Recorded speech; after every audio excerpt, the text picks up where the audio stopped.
Boa noite a todas e todos. Sejam muito bem-vindos à terceira conversa online promovida pelo Programa de Pós-Graduação em Memória Social da Universidade Federal do Estado do Rio de Janeiro. Meu nome é João Marcelo Struck e, junto com meu colega Jonathan Ribeiro, mediarei esse evento sob o tema Interfaces e Interlocuções, Patrimônio, Espaço e Memória Social. Gostaria de cumprimentar todos os presentes, nossos convidados que gentilmente aceitaram participar desse encontro e toda a equipe técnica do GT de Mídias do programa. Boa noite a todos e a todas. Em nome do grupo de trabalho de comunicações e mídias do programa de pós-graduação Memória Social, gostaria de agradecer a presença de todos e todas. Meu nome, como o João falou, é Jonathan Ribeiro, e eu vou ser um dos que vou estar mediando essa noite, e eu desejo a todos vocês um ótimo evento. Para iniciarmos a nossa conversa, gostaríamos de convidar a professora doutora Regina Maria do Rego Monteiro de Abreu.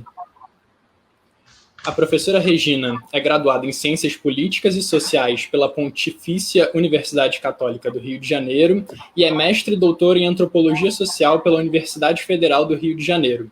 Atualmente é professora titular da Universidade Federal do Estado do Rio de Janeiro e bolsista de produtividade em pesquisa do CNPq Nível 2, integrando o corpo docente do Programa de Pós-Graduação em Memória Social da Unirio. Boa noite, professora. Boa noite a todos e a todas. É um prazer enorme estar aqui conversando com meus alunos, colegas aqui, o João Marcelo, o Jonathan. Então, assim, eu começaria assim, contando um pouquinho assim, dessa minha chegada nesse campo de estudos da memória social, Bem, eu cheguei na Universidade Federal do Estado do Rio de Janeiro, a Unirio, em 1999. Eu já trabalhava com esse tema da memória social, eu vinha do campo da antropologia, sempre pratiquei uma antropologia muito implicada, uma antropologia muito ativista, e sempre entendi que o campo da memória social é muito, muito importante na sociedade contemporânea. Então, já era um tema que me atraía muitíssimo. Quando eu fui fazer o concurso para a Unirio, eu já sabia do programa de memória social. Eu fiz um concurso na época, a Unirio tinha apenas escolas que não eram escolas de ciências sociais, de antropologia, mas tinham as escolas de museologia, biblioteconomia, arquivologia, assim, alguma desse campo, assim, que a gente chama do grande campo da memória. E eu entrei na Unirio assim para trabalhar com a museologia. Eu já trabalhava, já tinha uma experiência no campo de museus e patrimônio, já tinha trabalhado no IFAM, no Museu de História Nacional, no Museu do Folclore, então já tinha muita familiaridade com esse campo dos museus e da memória. E tanto minha dissertação de mestrado quanto minha tese de doutorado foram assim nesse viés da memória.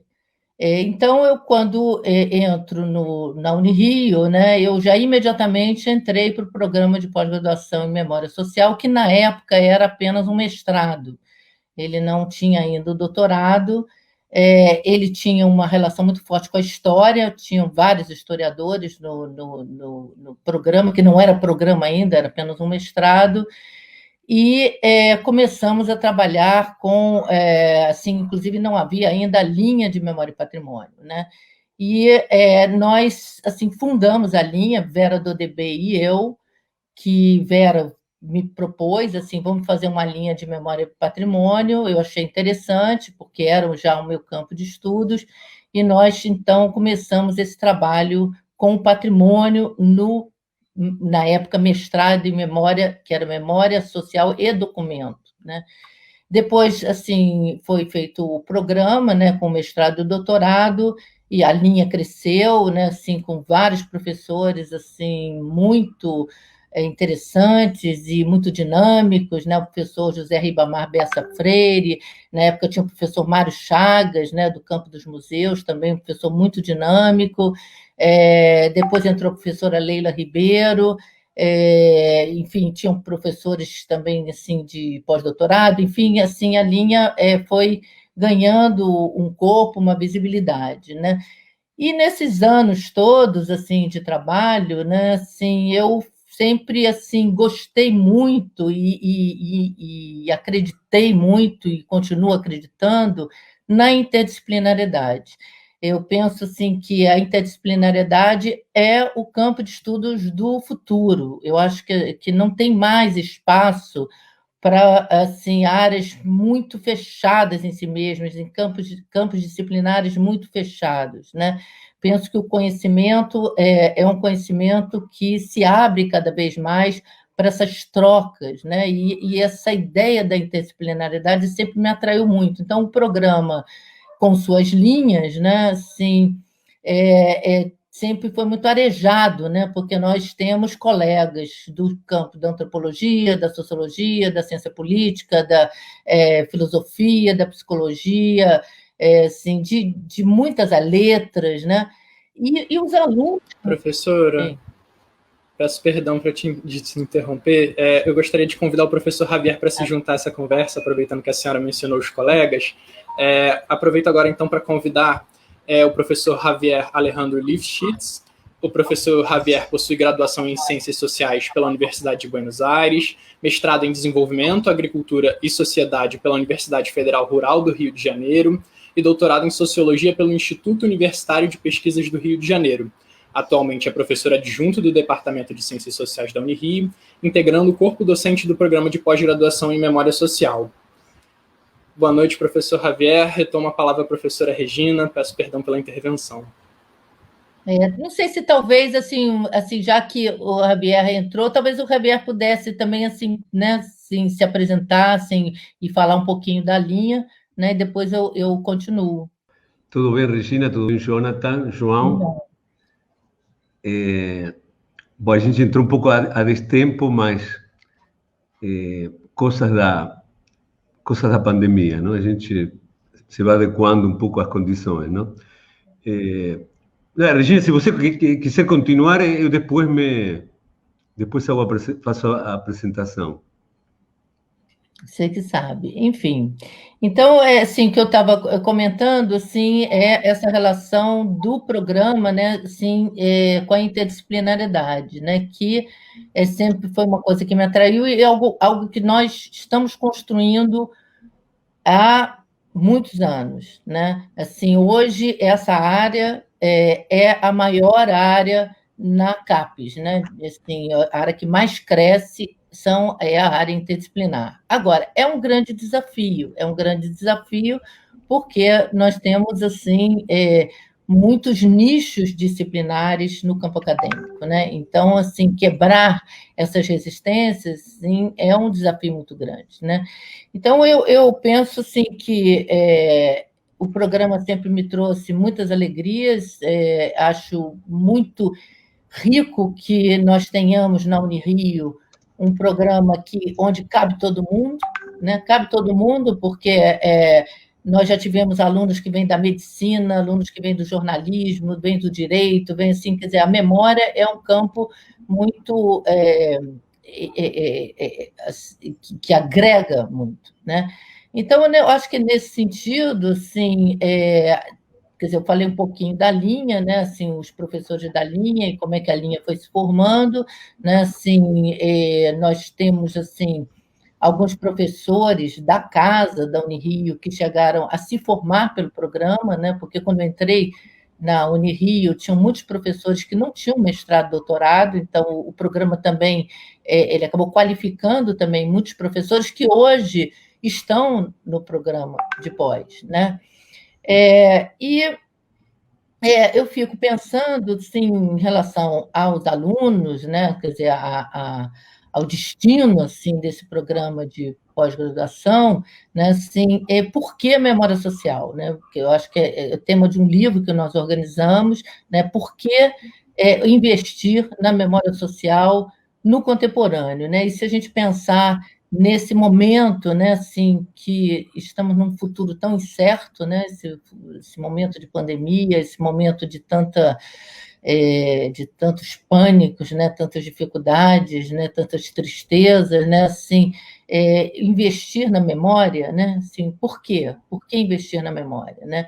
E aí, assim, o que eu vejo, assim, cada vez mais, sim, que a memória é fundamental, né? Quer dizer, a memória, construir laços de memória coletiva, construir projetos de memória coletiva, né? Nós temos trabalhado, né, assim, também na graduação, que eu continuo dando aula, né, assim, em antropologia relacionada a museus, né, em memória, né, quer dizer, é o tema da minha docência na graduação. Então, nós estamos vendo assim como os grupos sociais, hoje, assim, para existirem, eles precisam se configurar em torno de uma memória coletiva, né? Então, nós vemos hoje, assim, todo esse boom aí dos museus sociais, os museus indígenas, os museus quilombolas, né? Assim, todo esse patrimônio, assim, que é um patrimônio implicado, né? Assim, e que assim, então o que eu digo, assim, o programa de pós-graduação, para mim, ele não é apenas um programa acadêmico, né? Quer dizer, ele é um programa, assim, quase que um programa total, né? No sentido que ele abarca uma ação política, ele abarca uma ação de engajamento, uma ação pessoal também, né? Uma implicação pessoal, né? Por isso que, às vezes, assim, até as pessoas perguntam, você não vai se aposentar? E eu fico pensando assim, mas assim, eu me vejo assim inteiramente memória social, né? Então eu não consigo muito pensar em como sair da memória social, né? Então eu acho que assim, pensando em termos da minha inserção, né? Assim, nós fizemos assim muitas coisas, assim, eu acho que as orientações têm me dado muita alegria porque os temas são muito diversificados, particularmente na linha de memória e patrimônio, nós temos a satisfação de ter uma linhagem aí de estudos indígenas, né? Quer dizer, muito trazida pelo professor Bessa, então, onde nós temos orientado alguns trabalhos sobre essa memória indígena, que é um campo que também me interessa muito, né? E aprendendo muito também nessa relação com a alteridade, né? Nessa relação com os outros, né? Com esse campo muito plural, que, inclusive, é o campo não apenas dos professores da memória social, mas o campo dos alunos, né? Os alunos que nos chegam, eles, além de virem de várias áreas do conhecimento diferentes, eles vêm de classes sociais diferentes, tem uma diversidade aí, né, de gênero, de inclinações, né, assim, de perspectivas, né? Então eu vejo assim, as salas de aula são muito ricas, né? Porque não há uma linearidade, né? E nós temos também trabalhado muito nos articulando com outros cursos de pós-graduação da Unirio, né? Então, eu tenho tido algumas experiências com o pessoal da música, né? Com o programa da música, fizemos uma disciplina Memória e Música, onde a gente trabalha também com essa troca entre alunos de outros cursos de pós-graduação, né? Tem também os alunos da pós-graduação em museologia, né, que muitos vêm fazer disciplinas eletivas com a gente, né? Então, eu acho que o Memória Social é um curso que transita na Unirio de uma forma muito interessante, né? E, enfim, para começar, é isso que eu tinha a trazer, e espero que vocês tragam aí as perguntas aí para a gente continuar a conversa. Obrigada. Obrigado. Obrigado, Regina. Bom, a gente también está compartiendo este espacio entre las líneas, porque también a gente montó una disciplina juntos en este semestre, y João y Jonathan hicieron parte de esa línea. Entonces después vamos a comentar un poco esa experiencia, ¿no? De dos líneas diferentes, con la cuestión de la construcción de un programa y debates en torno a esa junção, ¿no? Que fue muy interesante, como una experiencia de juntar líneas. Bom, vou me apresentar brevemente. Bueno, eu sou argentino, mas moro há muito mais tempo aqui no Brasil que na Argentina, não? E comecei minha carreira acadêmica na UENF, a Universidade do Norte Fluminense, na sede de campus, uma universidade muito interessante, criada por Darcy Ribeiro, com um projeto de tornar uma universidade, já era com um discurso decolonial, digamos assim, na época de Darcy Ribeiro, inclusive muito mais amplo, porque Darcy Ribeiro trouxe para a Universidade de Campos cientistas rusos, cientistas de outros países, de América Latina, peruanos. Quando eu comecei a trabalhar aí, realmente uma experiência bastante interessante de se cruzar com pessoas, pesquisadores de outros países, muitos russos no campo da matemática, não? Muitos russos no campo da matemática que vieram ao Brasil depois da desagregação da União Soviética, não? Então, o Darcy teve essa ideia de instalar isso em campos, num lugar assim, muito, assim, na época, bastante distanciado dos centros, dos grandes centros acadêmicos, criar um centro acadêmico importante, e realmente se criou um centro acadêmico importante em diversas áreas. Eu trabalhava na área de ciências sociais, no Centro de Ciências Humanas, e na pós-graduação em ciência política. Em ciência política, aí conhecimos a Sérgio Silva, que também a gente compartilhou essa experiência na UENF, e nesse período da UENF fiz um trabalho bastante, muito importante para a minha formação e muito importante também para a minha experiência sobre o Brasil, não? Que foi pesquisa em comunidades quilombolas. Então isso foi muito importante em vários sentidos, afetivos, culturais, políticos, conhecer essa realidade das comunidades quilombolas em Campos, Mayagüina, Itapahuana, João, es decir, varias São João da Barra, várias cidades próximas do Norte Fluminense, que me permitiram ver uma outra realidade rural, uma outra realidade de comunidades, uma outra realidade de outro tipo de desigualdades. E a experiência em comunidades quilombolas realmente para mim foi muito marcante, muito interessante, e depois vou voltar sobre esse ponto, que articula bastante com a questão do patrimônio cultural e também com uma experiência de construção política, não? Nesse sentido. Bom, e quando já há mais de 10 anos, acho que estou no Rio, quando ingressei no programa de memória social, inclusive Regina também, foi um convite da Regina, inclusive na época, eu lembro esse convite que ela fez para a gente, várias pessoas que tinham entrado no programa, Sérgio, Delaine, Andrea, nessa época entramos juntos, um grupo bastante grande, que veníamos de ciência política, ingressamos à memória social, e aí tinha uma linha que era memória espaço, que não estava ocupada, os professores tinham saído, não sei se aposentado, não me lembro agora exatamente a situação, e com Sérgio refundamos essa linha, não? Refundamos essa linha de memória espaço, principalmente que veníamos do campo da sociologia, os dois veníamos do campo da sociologia, e nesse primeiro momento nos preocupava muito o tema da territorialidade, não? Então,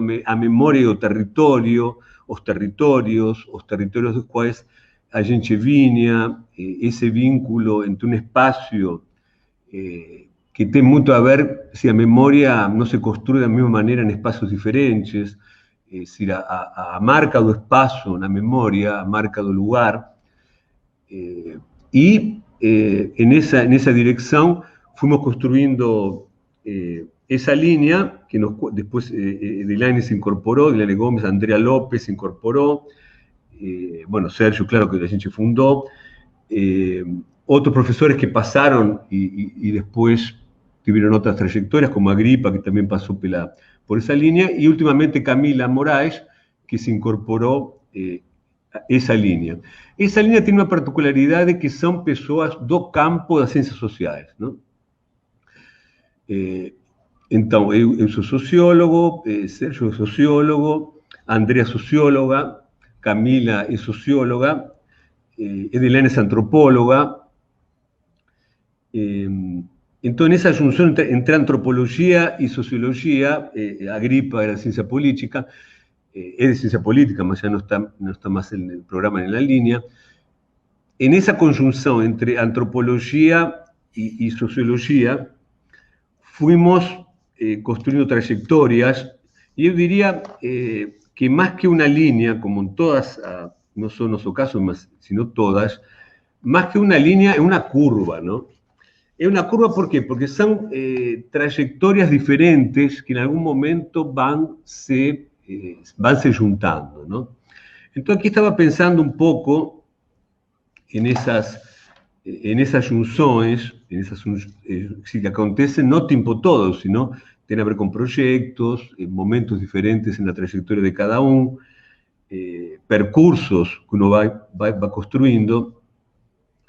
Y me lembraba que, embora no tenga, por ejemplo, feito una pesquisa conjuntamente con Andrea, por ejemplo, que es nuestra propia línea, una vez escribió un texto a poco tiempo sobre a memoria de los actos inaugurales en la política latinoamericana reciente, y en uno de los temas que trataba tiene a ver con a memoria de las cuotas, ¿no? A memoria de la ley de cuotas en las universidades brasileñas, y mi principal interlocutora en esa discusión fue Andrea, ¿no? Es decir, a veces esas intersecciones acontecen con textos de los colegas, ¿no?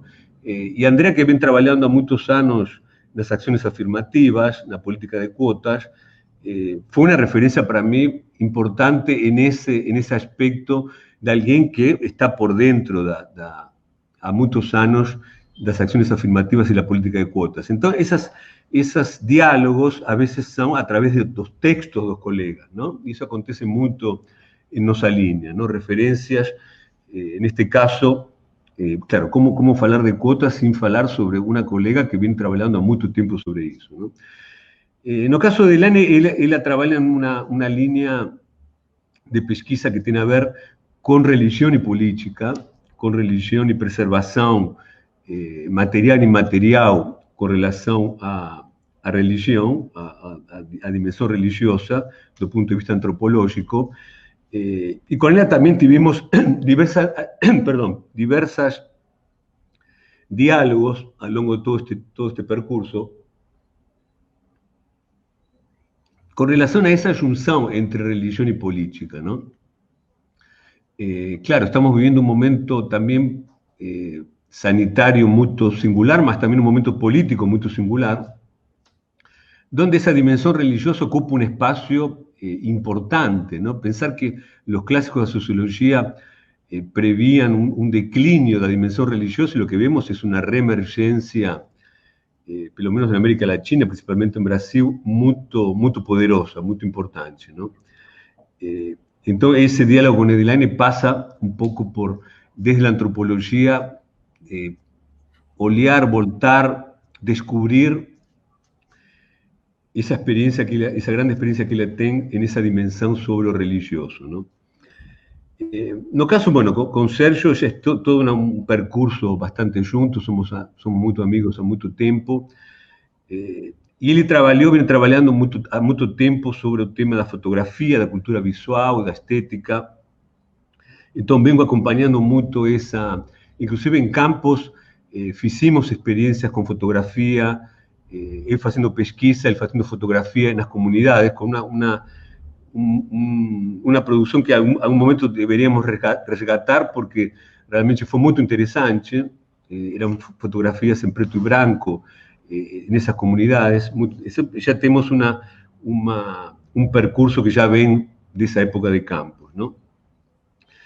Y bueno, con Camila ahora, a gente también fue colega en educación a distancia, una experiencia también muy interesante en educación a distancia, que a gente teve juntos, y ahora ella ingresó pesquisando todo ese tema de favelas y turismo, principalmente, bueno, pesquisas en comunidades, en favelas, un tema que también me interesa mucho. Ya trabajé, mi tesis de graduación fue sobre a Serrinha, en Madureira, en mi tesis de doctorado, donde trabajaba un poco as redes de sociabilidad que acontecían en esas comunidades, principalmente en la Serrinha, en la época de ese programa Favela Barrio, que tuvo un impacto bastante importante.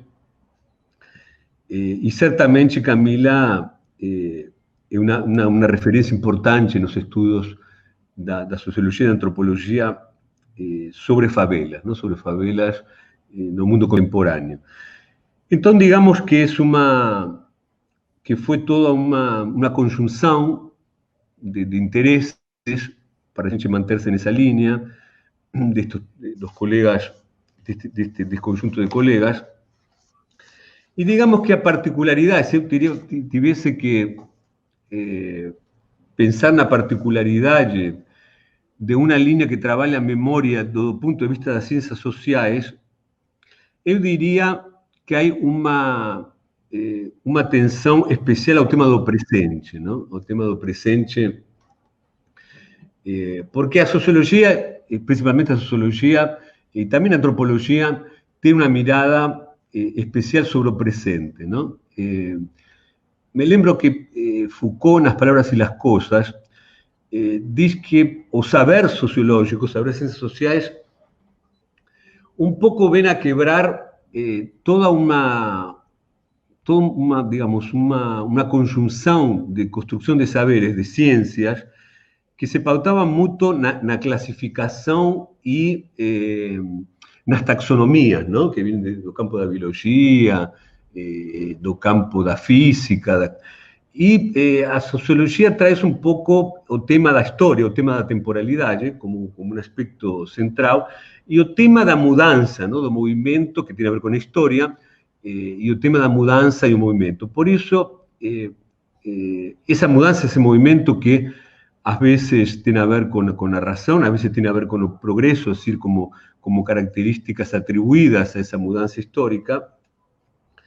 Y por eso el tema de la mudanza histórica y la memoria son digamos, a meta-referencia de nuestros abordajes. No siempre tenemos una ponche entre o actual, o presente, o que está mudando no presente, y a memoria, ¿no? Estamos siempre, de cada perspectiva, cada uno de nosotros, en cada pesquisa, articulando esa relación entre presente y memoria, esas temporalidades diferenciadas que tal vez no aconteçam de esa manera en otras líneas, ¿no? Porque aquí a cuestión de la ciencia social tiene una preponderancia, ¿no?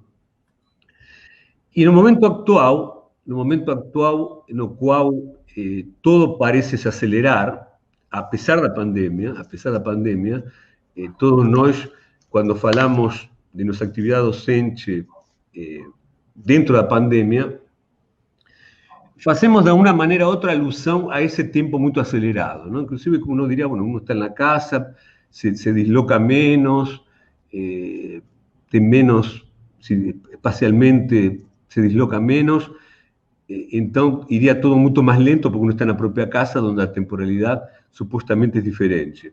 Mas no acontece eso, ¿no? A aceleración está dentro también de nuestras casas, de nuestro trabajo, cada vez más intenso.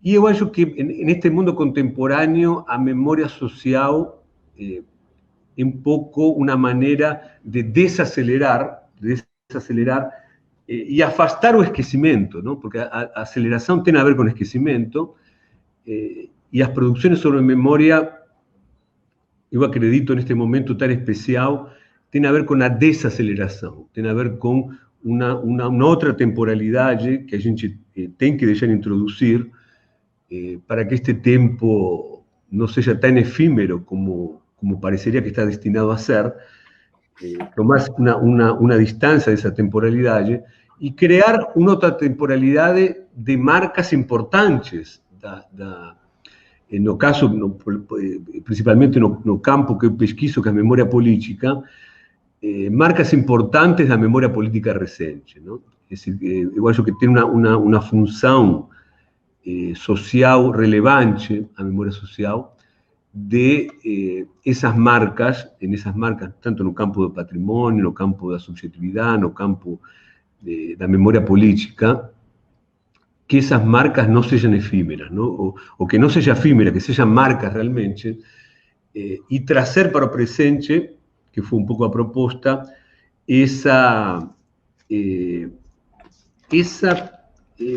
distanciamento comprometido con lo que vemos, con lo que fuese construindo neste tempo, do ponto de vista dos movimentos sociais, do ponto de vista das experiências subjetivas durante a pandemia, do ponto de vista das redes que fomos constituindo, ¿no? Porque cada uno de nós, como professores da linha e as outras linhas, claro, foram constituindo em todo este período suas próprias redes com outras universidades, com outros pesquisadores, com outras referências, ¿no? Em meu caso, já para ir concluindo esta apresentação, a partir da criação de um núcleo de memória política, onde participam alumnos de aqui de nosso programa, fuimos construyendo una red de pesquisadores en América Latina que tiene a ver con la Colombia, con exalumnos nosos, con nuevos pesquisadores, con Argentina, principalmente con la ciudad de Córdoba, que son nuestros parceros, ahora una universidad francesa también que es nuestra parcera, en Nanterre. Entonces, redes que van tomando forma, que ya producimos bastantes libros,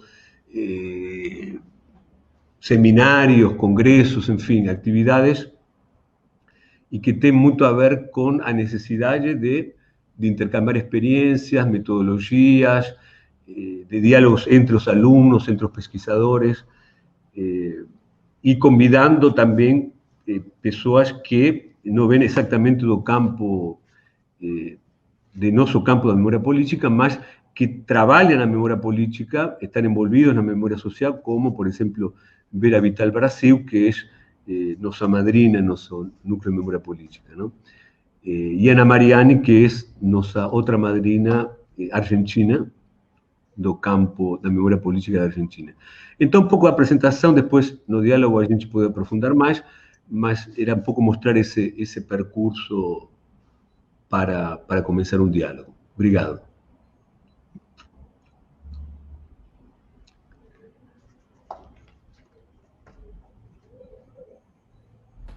Obrigado, professores. Excelente exposição. Para começar a conversa, uma questão que me veio ouvindo vocês falarem foi um pouco essa necessidade de articulação entre as linhas, né? Porque apesar de um propósito comum, que é a pesquisa da memória social, são abordagens muito diferentes, né? Então, eu gostaria um pouco de ouvir vocês sobre isso, não só sobre a importância, que é algo que geralmente vem recorrente quando a gente fala nesse tema, mas um pouquinho das dificuldades também de conciliar essas abordagens tão distintas em um objetivo comum, assim, por favor. Bem, na verdade, assim, as linhas, elas são operacionais, né? Quer dizer, então não existe uma separação rígida entre elas, né? Quer dizer, quando a gente trabalha, né, assim, no Memória Social em 4 linhas de pesquisa, né, que é memória e patrimônio, memória e linguagem, memória, subjetividade e criação, memória e espaço, né, 4 linhas, assim, tem uma questão aí de ênfases, né? Mas, assim, por exemplo, no meu caso, né, o campo do patrimônio. O campo do patrimônio está indissociavelmente ligado à questão da territorialidade, né?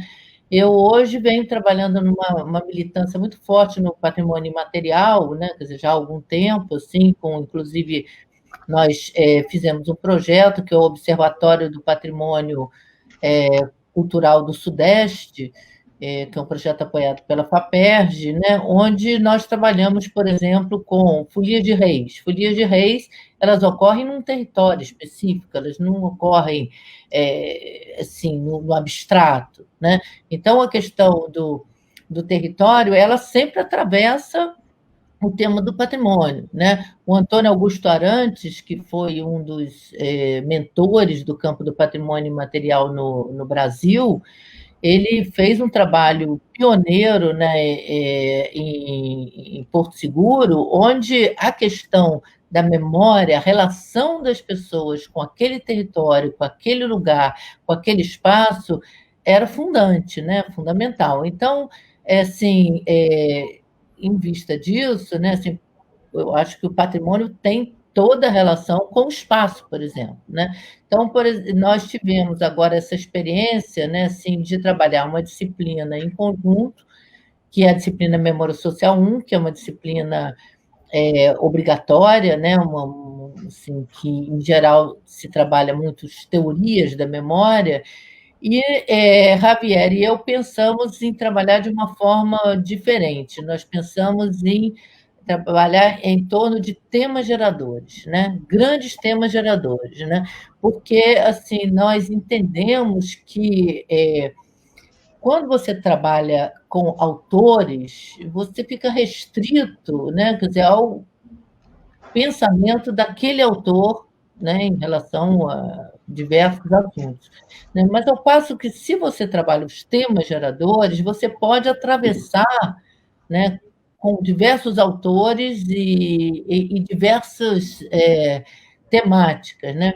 Então, nós fizemos assim, uma experiência assim, com 5 grandes temas, né? Que memória social, discutindo aí a relação de memória social, memória individual, o tema da lembrança do esquecimento, né? Assim, então, esses temas mais assim, esse conceito, né? Assim, que conceito é esse, né? Assim, como ele vem sendo apropriado por diversos teóricos em diversos campos, né?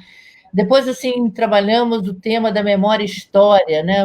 Que é um tema importantíssimo, né? Porque quando a gente fala de memória, muita gente confunde memória é história, história é memória, né? E nós precisamos entender essas diferenças, né? Quer dizer, a história é um campo disciplinar, é um campo com instrumental próprio, né? Com conceitos próprios, né?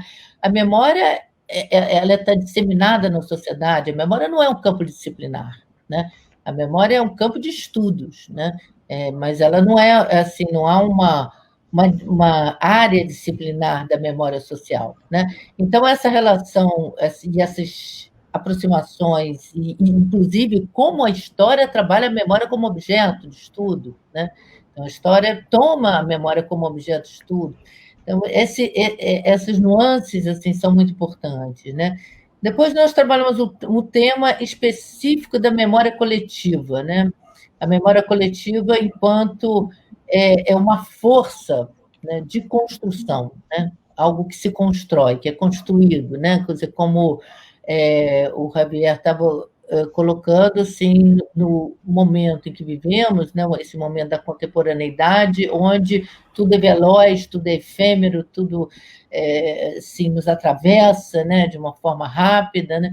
Então, assim, a memória coletiva ela não está dada, né? Assim, não existe uma memória coletiva como as sociedades tradicionais, como as sociedades indígenas, ameríndias, né? Assim, elas viram há algum tempo, né? Ou como sociedades do passado que tinham um desenrolar do tempo muito mais lento, né? Assim, a memória coletiva ela precisa ser construída e ela pode ser construída e desconstruída, né? Porque depende de muitos movimentos da sociedade, né? Então, as pessoas estão em várias posições, as pessoas não nascem, vivem, morrem no mesmo local, no mesmo território, as pessoas circulam, né?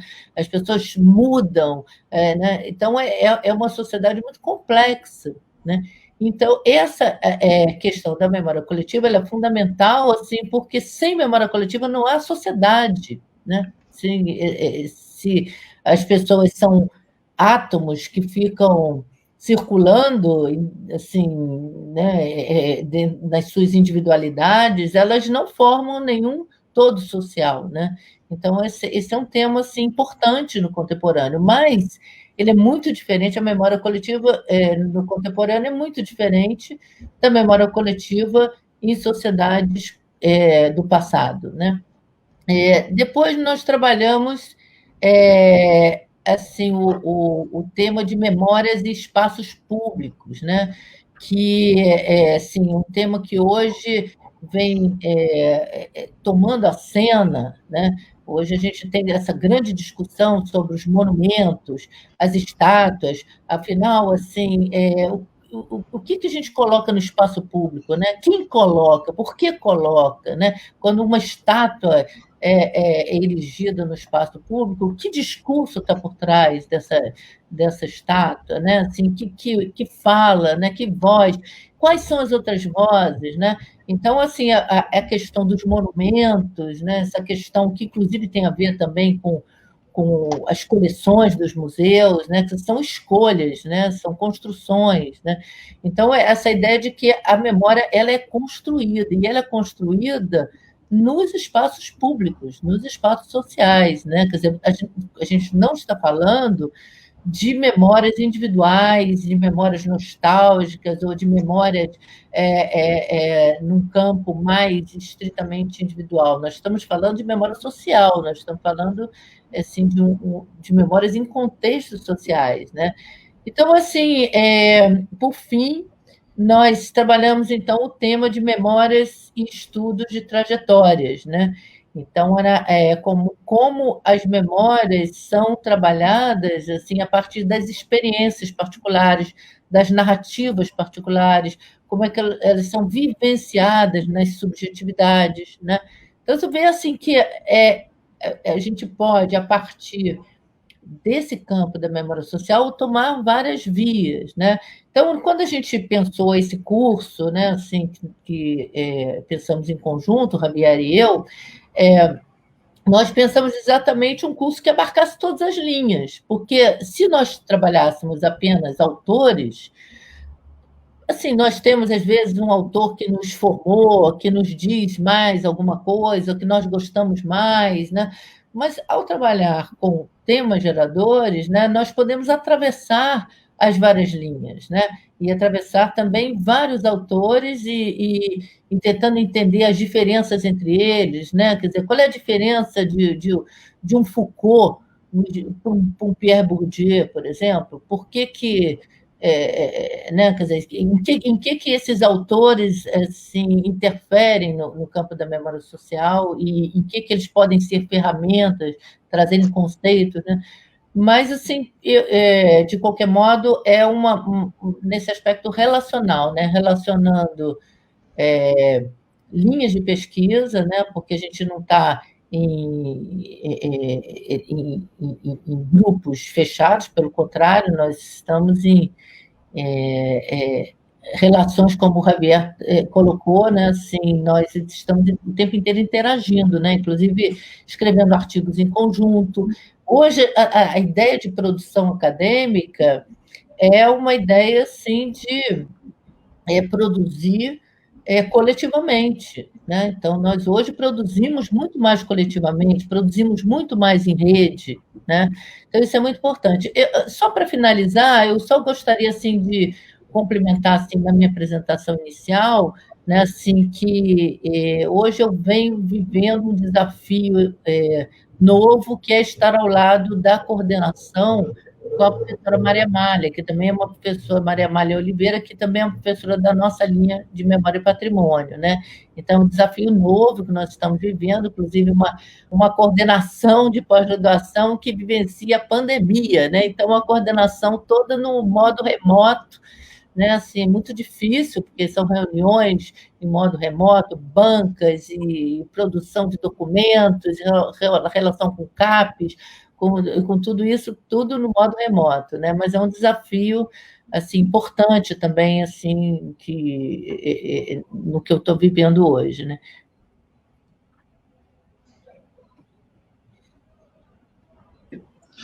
Obrigado, professora Regina.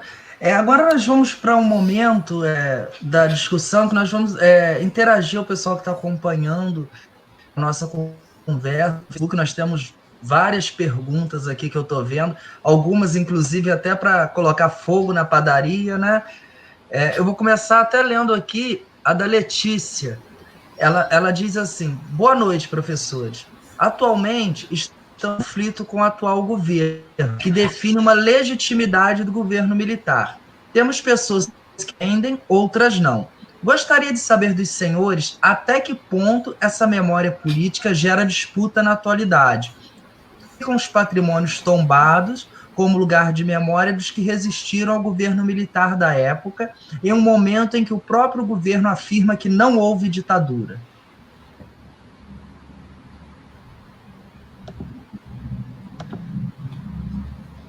Acho que é para o Javier, né?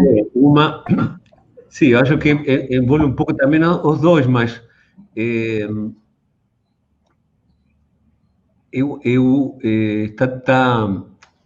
a frase ficou aí tampando um pouco. Bom, obrigado, Jonathan. Bom, a pergunta é realmente um momento sobre esse tema de memória política interessante, não? Porque se discute muito, bueno, povos com memória, com pouca memória, com muita memória. E acho, bueno, que essa questão da memória política também é uma... não existe povos com memória o tempo todo, com memória política, são momentos da história que os povos adquirem uma memória política como uma característica que já praticamente vai ser parte de toda uma trajetória, e principalmente durante períodos de autoritarismo, ficam marcas nos povos sobre esos acontecimentos. Y claro, que esa memoria política siempre son memorias en disputa, ¿no? Entonces, un aspecto que trabajamos bastante en el curso, a partir de algunos autores de América Latina y de otros países, sobre esa idea de que a memorias, tanto a memoria social, más principalmente a memoria política, son memorias en disputa, permanentemente. O sea, que a diferencia tal vez da memória individual, o registro psíquico, que com o tempo a gente vai esquecendo de acontecimentos, vai esquecendo a veces nome de pessoas, vai esquecendo de fatos. A memória política, a operação é bastante diferente digamos, a lembrança psíquica individual, ¿no? Porque a memória política, para se instaurar e para permanecer, precisa de agentes, de grupos que coloquem isso no espaço público, ¿no? Então, permanentemente, é um trabalho de agrupar, de pesquisar, de colocar, de colocar-se no espaço público para que essa memória política esteja presente. Es decir, que no es un movimiento natural, que naturalmente vamos nos lembrar das barbaridades que o autoritarismo provocou nas sociedades. Isso não acontece de uma forma natural. Isso só acontece porque tem grupos que se mobilizam por isso, porque tem grupos que têm vontade e intenção de que esos fatos, de que esa memoria de esos fatos estejam presentes na memória popular, ¿no? Então não podemos confiar, não é que não podemos confiar, que a operação que coloca a memória en cuanto a memoria política es diferente, es de otra índole diferente a memoria considerada como un fato individual, no cual podemos de alguna forma reconstruir algún elemento de nuestra historia pasada. Aquí no, aquí si no ten una acción conjunta de grupos, de actores interesados en que eso esté presente, esa memoria va a desaparecer, ¿no? Va a desaparecer como marca. Y otro aspecto importante de la memoria política, la persona que fez esa pregunta, que no lembro el nombre ahora, es que esa memoria política puede reaparecer mucho tiempo después, ¿no? Mucho tiempo después. Veamos el caso de Chile, ¿no? Es impresionante toda memoria sobre el periodo de Pinochet, sobre la represión de ese periodo, sobre la Constitución, las marcas de la Constitución de ese periodo, están retornando ahora 40 años después, ¿no? O caso de España, también muy emblemático, sobre el periodo franquista, muchas memorias, por ejemplo, todo el tema de sequestro de crianças em hospitais e entrega de crianças para outras pessoas, apareceu muito tempo depois, não? Então, como a memória política não é lineal, ela aparece, pode reaparecer em muito tempo depois. Por exemplo, as próprias memórias do Holocausto, que a gente viu no curso, que aparecem durante um período e reaparecem em outro, que tem muito a ver também com políticas da memória, não? Ou seja, que a memória política tem muito a ver com como o Estado encara esse passado, como o Estado confronta esse passado, como o Estado acolhe esse passado ou recusa esse passado, não? Então, a memória política tem muito a ver com as políticas de memória. E, claro, as políticas de memória envolvem temas de monumentos, como a pessoa, como Joyce aqui falou, envolve temas de patrimônio.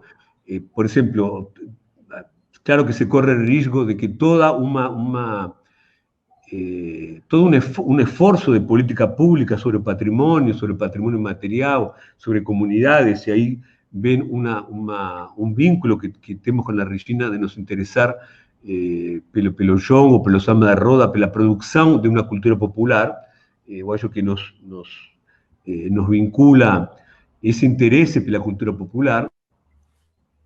Então, este também é um vínculo dessa relação que estabelecimos a partir das linhas, muitos temas que perpassam a cultura popular. Regina, com patrimônio material e imaterial, eu trabalhei também muito sobre jongo, sobre samba da roda, então tem uma preocupação sobre o destino da cultura popular.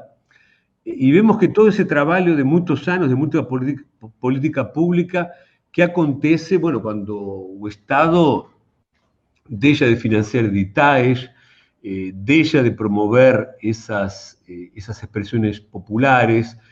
¿Qué acontece con esa memoria popular, ¿no? Es un poco este momento actual de que realmente fican incógnitas, fican preocupaciones de pesquisa sobre, bueno, cuál va a ser o destino de esas culturas populares que fueron, a lo largo de estas últimas décadas, que fueron de una manera así realmente inacreditable, de una manera muy intensa y muy expresiva, fueron circulando de diferentes maneras en audiovisuales, en textos, en pesquisas, en editais, en políticas públicas, en presencia de estos grupos culturales, y que a partir de cierto momento, na política recente, esse camino começa a regredir, mas esos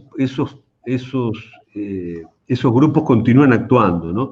Por ejemplo, y solo para concluir, recibí há poucos dias um vídeo de uma pessoa que chama-se Admar Ferreira, tem 103 anos, ele mora em São Francisco de Itaboapana, uma comunidade quilombola que eu visitei há muito tempo atrás e fiz uma pesquisa sobre ela que chama Parrinha, e que por a construção de um porto de Canaã, nessa região de São Francisco de Itaboapana, desculpem aí esse trava-línguas, correm o risco de ser expulsos desse local. Correm o risco de ser expulsos desse local, não? A construção de um porto. Então, assim, a coisa é muito preocupante, principalmente para as comunidades que moram aí há muito tempo, muitas gerações. Bom, o próprio Admar tem 103 anos, não? Mora aí desde que nasceu. Então, realmente a pergunta de Joyce é um momento de muita alerta, de muita continuidade também nessa pesquisa para mostrar o que está acontecendo, não? Muito obrigado, professor. Seguindo aqui com a participação do pessoal no Facebook, vamos para a próxima pergunta. A pergunta é da Semira Costa. O professor Javier apresentou os projetos e os colegas da linha de Memória e Espaço. Professora Regina, quais são os docentes e os projetos de memória e patrimônio? Bem, Inicialmente, assim, eu queria fazer só uma colocação em relação a essa pergunta anterior. Eu fiquei aqui pensando, assim, o lugar da universidade, né? Qual é o papel da universidade? Então, nosso papel, enquanto pesquisadores, né, assim, é um papel ligado à ciência, né?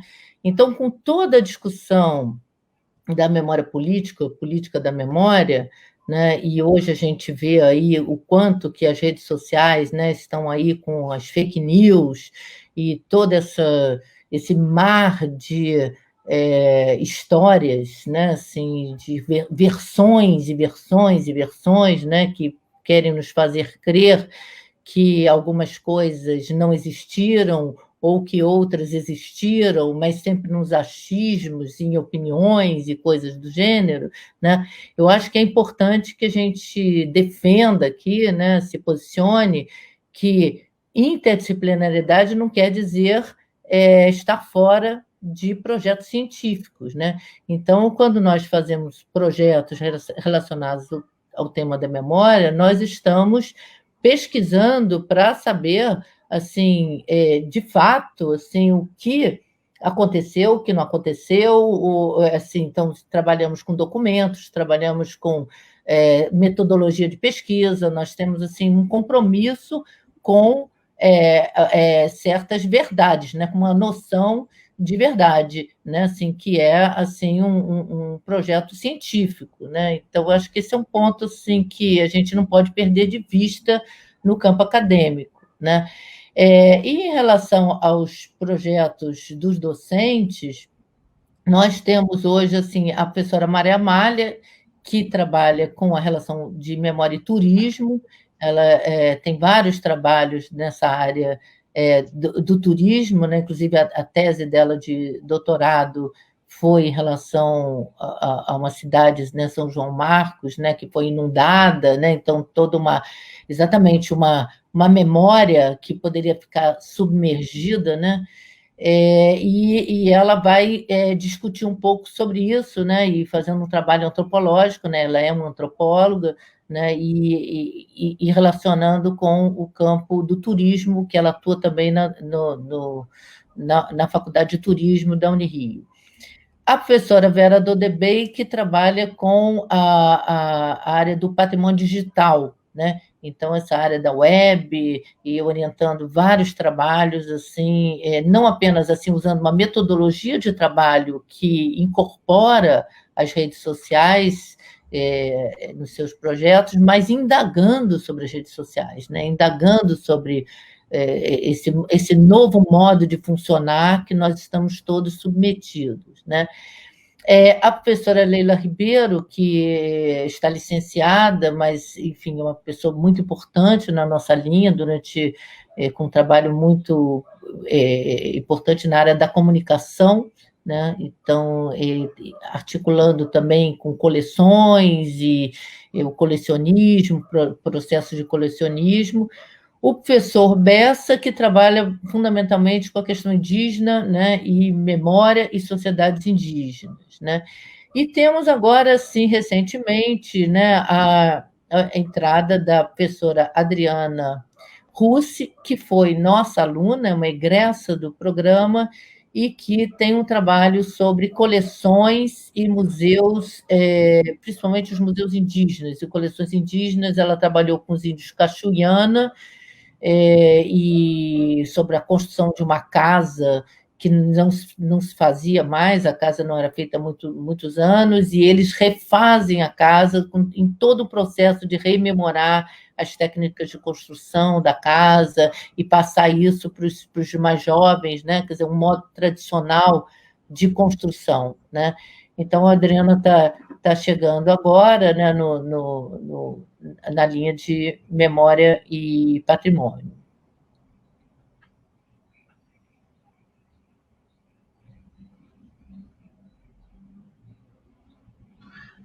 Nós temos também aqui a participação da Amanda Vilela, e ela pergunta assim: Boa noite, muito boa conversa. Queria saber mais sobre a relação entre memória e colonialidade. A perspectiva da decolonialidade seria um modo de desacelerar?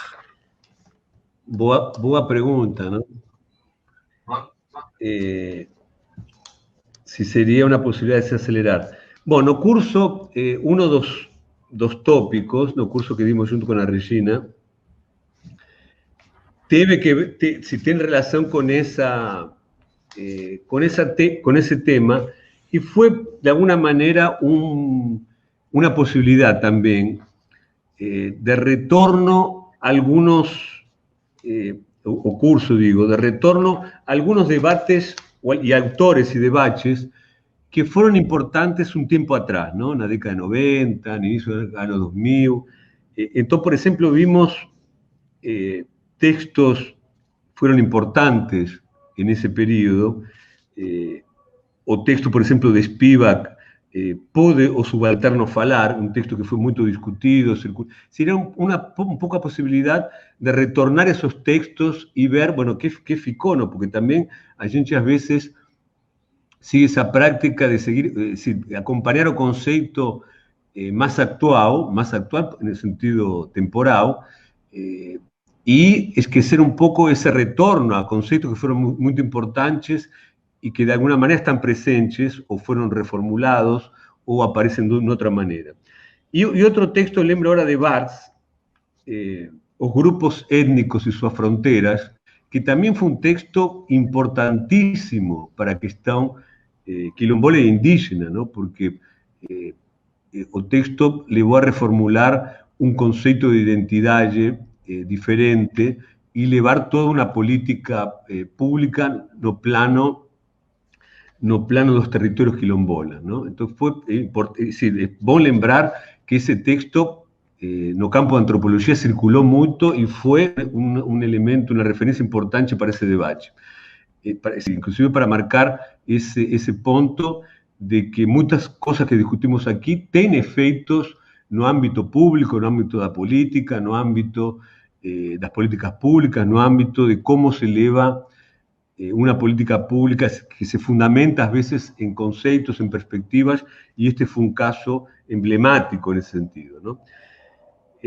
Ahora, voltando a memoria de esos textos,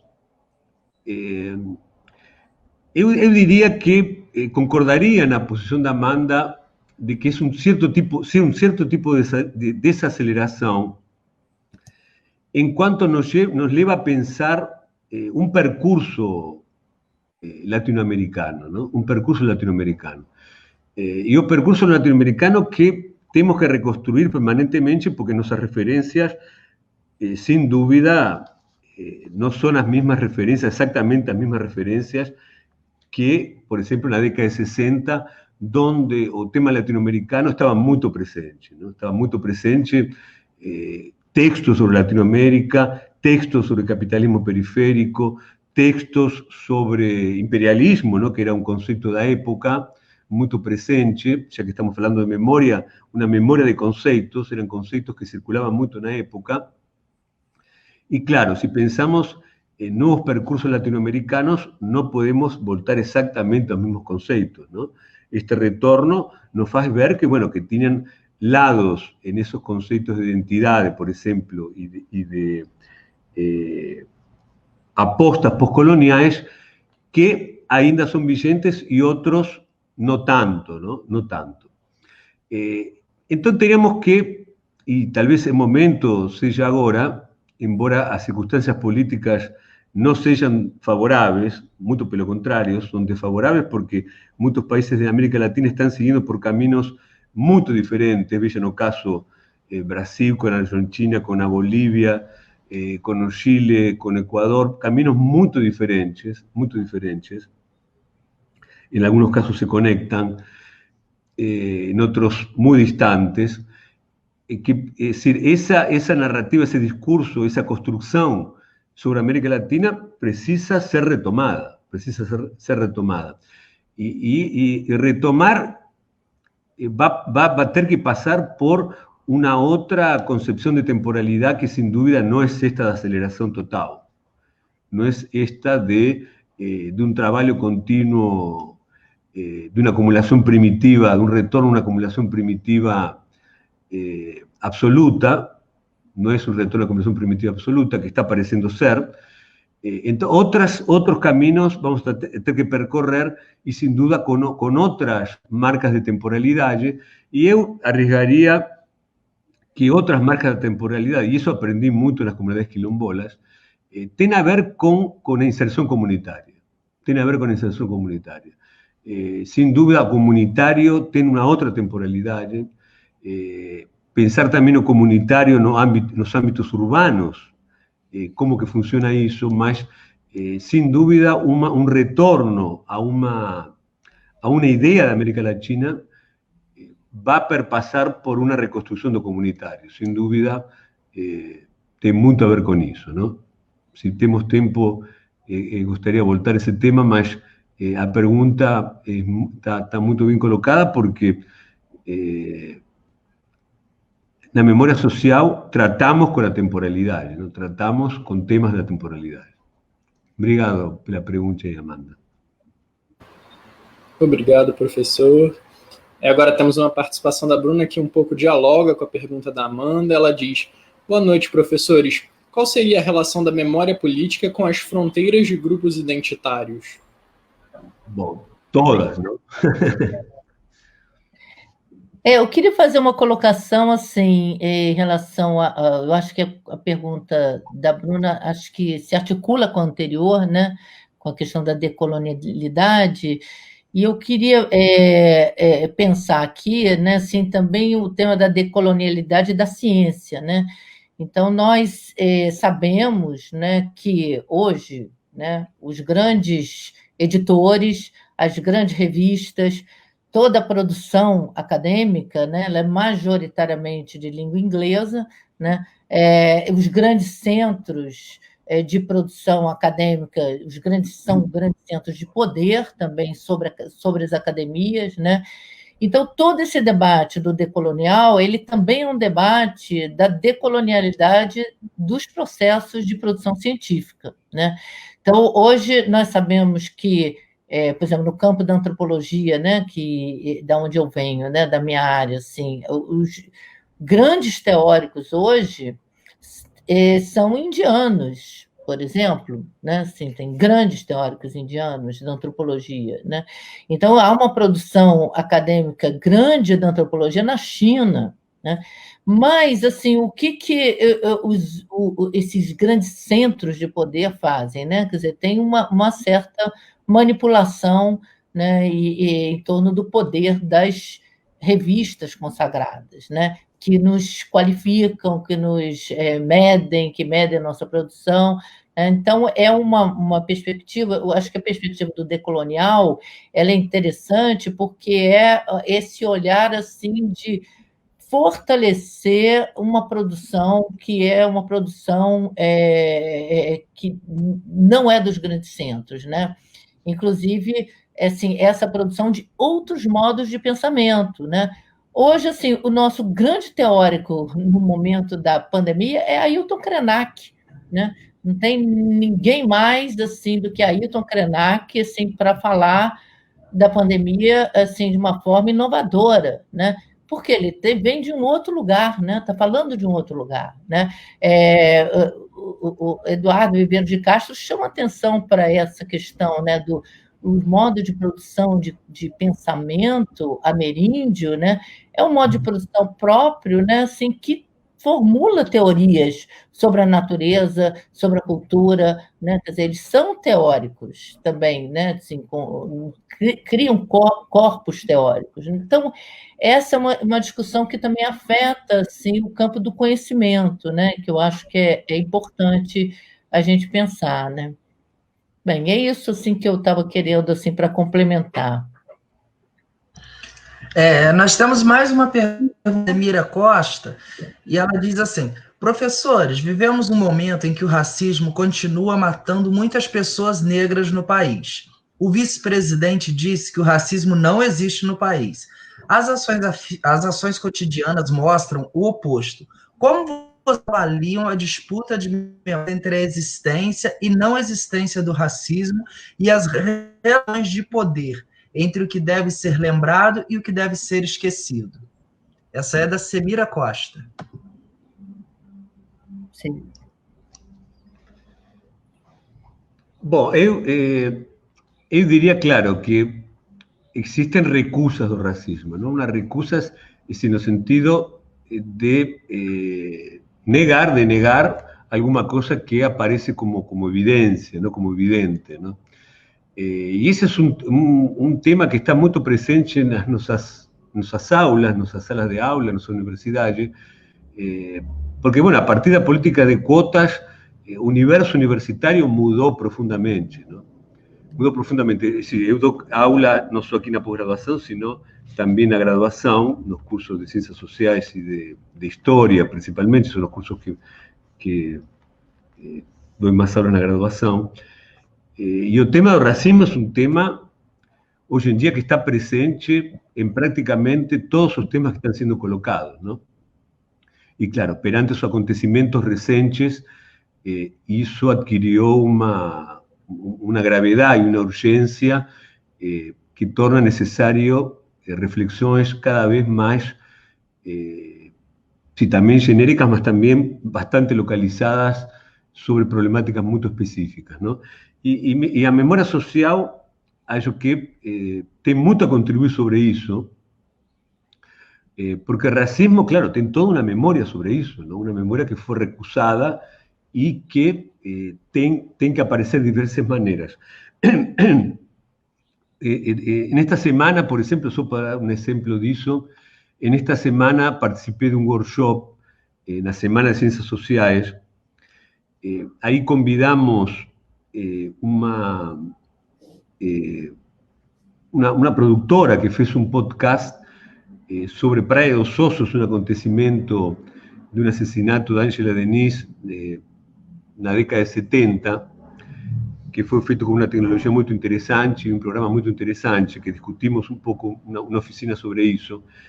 E eles têm, por exemplo, um programa sobre memórias negras, onde a memória de certos personagens importantíssimos na cultura brasileira, de memórias negras, por isso chama esse programa, tem esse título, não sei se exatamente esse, um podcast sobre esse tema, Radio Ravelo, essa a referência.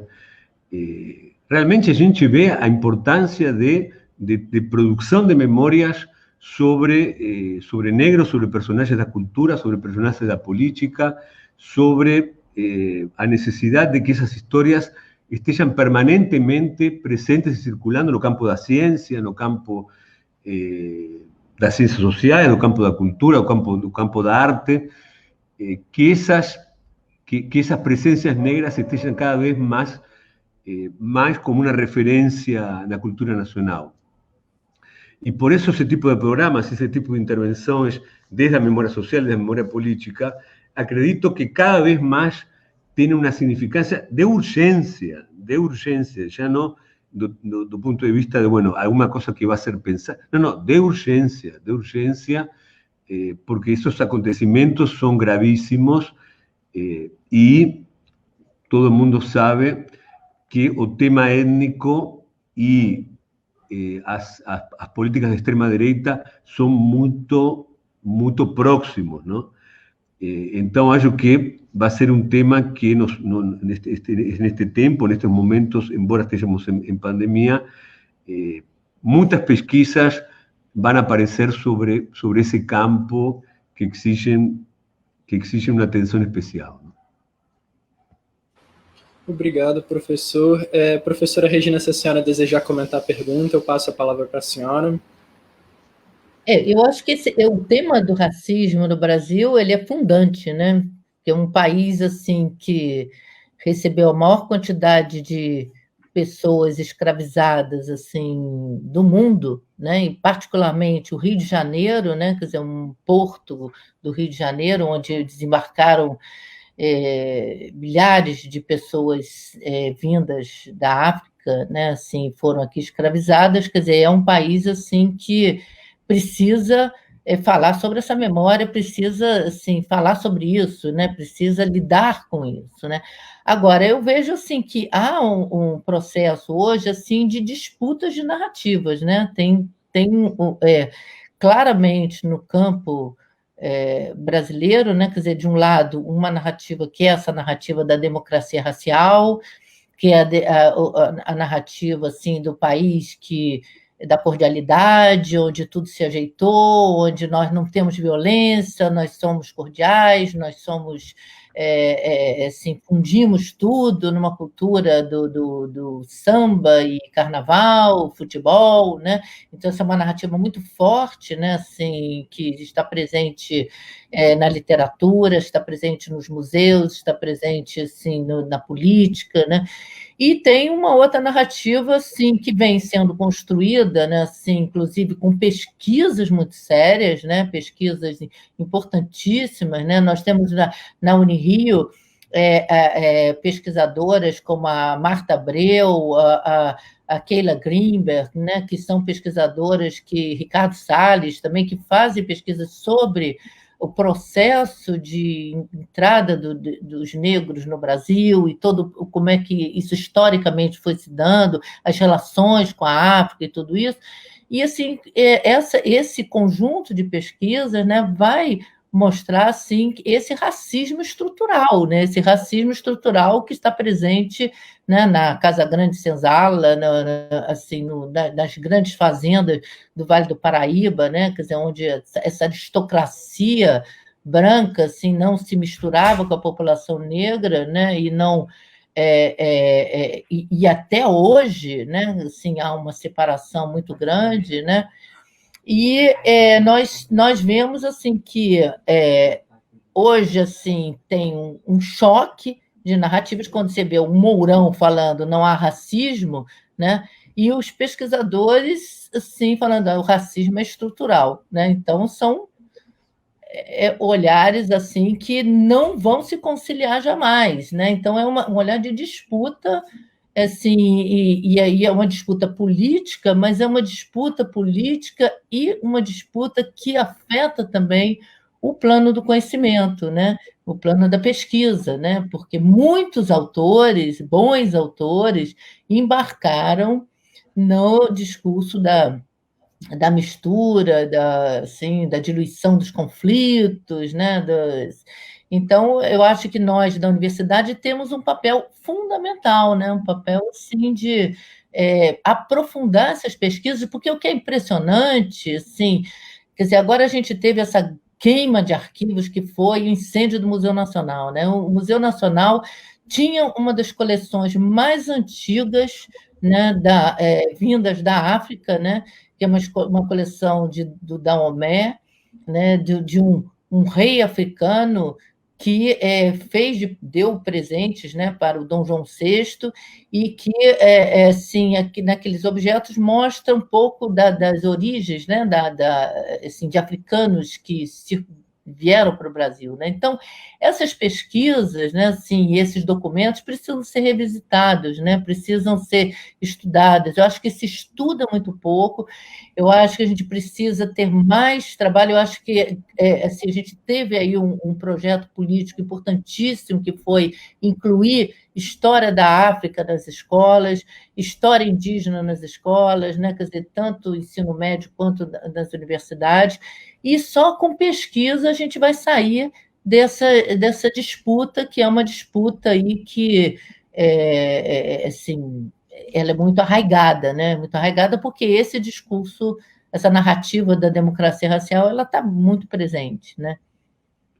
Eu queria só agregar que no curso, este curso que a gente dio conjuntamente, tivemos una visita de campo virtual, una experiencia innovadora dentro de este contexto de pandemia, que fue Thais Pinheiro, una ex alumna nosa, que montó ella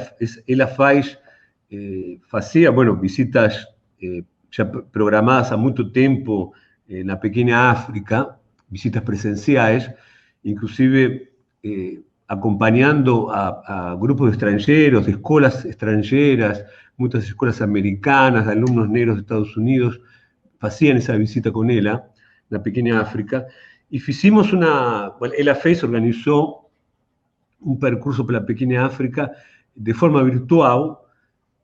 Foi uma experiência bastante interessante, que a gente viveu no grupo fazer uma visita virtual em uma atividade que é feita presencialmente. Então, eu diria que também apostar também na universidade a estas formas inovadoras de apresentar as coisas, de trazer também neste momento no qual não podemos estar presentes de forma presencial, formas que esas memorias negras apareçam por diversos circuitos, ¿no? Aí um circuito de uma visita virtual para um espaço, um território que tem muito a ver com a memória negra aqui no Rio de Janeiro, eu acho que foi uma experiência bastante interessante para todos nós. Eu queria lembrar essa atividade que a gente teve durante nosso curso. Muito obrigado, professores. Seguimos aqui com bastante participação do pessoal no Facebook, trazendo a próxima pergunta.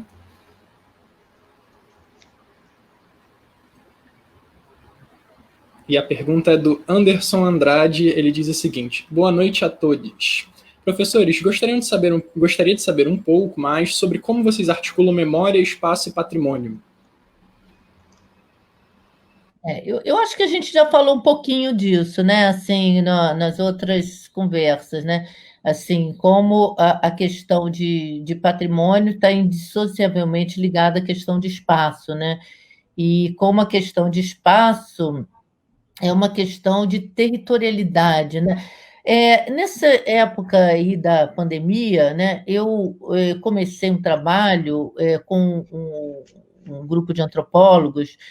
E, aliás, a maior parte de mulheres são antropólogas, que é um comitê de patrimônios e museus da Associação de Antropologia, e nós convidamos alguns representantes de cultura popular para falar um pouco como é que eles continuavam assim, fazendo as festas, fazendo as romarias, fazendo as danças, fazendo girar, né, as rodas patrimoniais, né? Quer dizer, aquilo que é o patrimônio vivo, né, que é o patrimônio imaterial. E foi muito interessante, assim, quando a gente entrevistou o pessoal do Fandango, o Fandango Caiçara, né, que nós vivemos aqui no Rio de Janeiro. Muito pouca gente conhece o Fandango Caiçara, né? O Fandango Caiçara é uma dança, né, um modo enfim, de estar, de dançar, de cantar, de tocar viola, né, assim, próprio de população caiçara. E população caiçara é aquela que vive, né, na beira-mar, né, assim, da pesca, né? Então, esses mestres fandangueiros, né, quando eles foram entrevistados, eles falando assim que não existe um patrimônio caiçara sem o território caiçara, porque o território caiçara é fundamental, quer dizer, eles só fazem aquelas danças, todas aquelas manifestações, porque eles vivem naquele território há muitos anos, né, se relacionando com o mar, né? Então, a cultura ela está relacionada com o que você vive, né? E, assim, é porque nós vivemos esse mundo muito cosmopolita e agora cada vez mais remoto, assim, né? Então, nós, às vezes, nos pensamos meio fora dos territórios, né? Mas, assim, de fato, o patrimônio ele está indissociavelmente ligado, inclusive, a territórios virtuais, vamos dizer, também, entendeu? Quer dizer, a ideia de territorialização ela é fundamental para o patrimônio, né? Assim, não existe um patrimônio em abstrato, né? O patrimônio, assim, inclusive, assim, qual é a magia dos museus, né? É que quando você olha para aquele objeto, aquilo te evoca muitas coisas, né? Então, assim, essa materialidade, a relação com a coisa, a relação, às vezes, com o cheiro também, com, enfim, um som, né? Nós precisamos dessas relações. Então, o território é uma das relações, né, humanas, né, das relações sociais, né? Então, eu acho que tem tudo a ver, né? Patrimônio e territorialidade. Eu acho também assim, que também nosso vínculo en ese curso, en esos tres espacio, digamos, memoria, espacio, patrimonio, como a pessoa que perguntou, pasaba bastante sobre patrimonio inmaterial, ¿no? Pasaba bastante, como Regina ahí llamó atención, sobre la cuestión de patrimonio inmaterial, que, desde mi perspectiva, es una política pública, ¿no? Por eso, mi pregunta, ¿qué acontece cuando esa política pública regride o desaparece? Si ese patrimonio material se sustenta sin una política pública. Eso es una duda que debe ser colocada. Mas, me lembrava que quando fiz a pesquisa sobre jongo no norte fluminense, em diversas comunidades jongueiras do norte fluminense, tuve contacto com Caterina Dorin, que é uma pesquisadora, uma etnomusicóloga alemã, que mora no Rio há muito tempo, e que foi bastante precursora, principalmente no samba de roda Bahia. Ela foi muito precursora criação de grupos, criação de redes. Ela foi muito precursora, um papel muito importante da Catarina no samba da roda da Bahia, na época das políticas públicas. E ela contava uma coisa interessante, que é que na Alemanha, depois do nazismo, todo que tem a ver com tradição e com patrimônio imaterial, com culturas locais, todo isso veio por água abaixo, sem dúvida, porque todo isso lembrava a questão étnica, e todo o que tem a ver com a questão étnica, na Alemanha, praticamente desaparece de cena, não? É que todos os valores que se instauram são valores universalistas, e todo o que tem a ver com o étnico e cultura popular tem digamos, eco nazista. Então, na Alemanha, ela me contava que nas escolas e na cultura em geral, toda essa questão comunitária praticamente desapareceu. E que ela veio, digamos, interessante, porque todo comunitário e a cultura popular na Alemanha tem registro da ultradireita, nem da direita, da ultradireita. E na América Latina tem o registro inverso, não? É interessante ter presente isso, não? E ela lembrava, claro, quando ela veio para o Brasil, ficou totalmente impactada com a diversidade da cultura popular, a diversidade de expressões, a possibilidade de trabalhar com cultura popular, que é o que ela gosta, porque é etnomusicóloga, não? Então, ela trabalhava muito sobre o registro imaterial dos cantos, das músicas, que está tão presente na diversidade imensa do patrimônio imaterial no Brasil, não? Então, acho que esse vínculo passa um pouco por isso, em grande parte por a questão do patrimônio material, que liga a memória ao espaço e ao patrimônio, não? Liga a memória ao espaço e ao patrimônio. Claro que há outras possibilidades de fazer vínculo entre a memória, o espaço e o patrimônio, mas eu acho que, em nosso caso, isso esteve bastante presente, no caso, bueno, do jongo, de outras expressões, principalmente no caso do jongo, acá no sul fluminense, que é uma prática de cultura imaterial muito presente, muito forte. São Paulo, no Rio, Minas, enfim, em diversas expressões do jongo a escala nacional, diria. E, bom, deixo esse comentário sobre o comunitário étnico na Alemanha, na Itália, onde teve uma presença de nazismo, e o comunitário e a cultura popular na América Latina, esses diferentes caminhos enquanto registro também político sobre isso, não?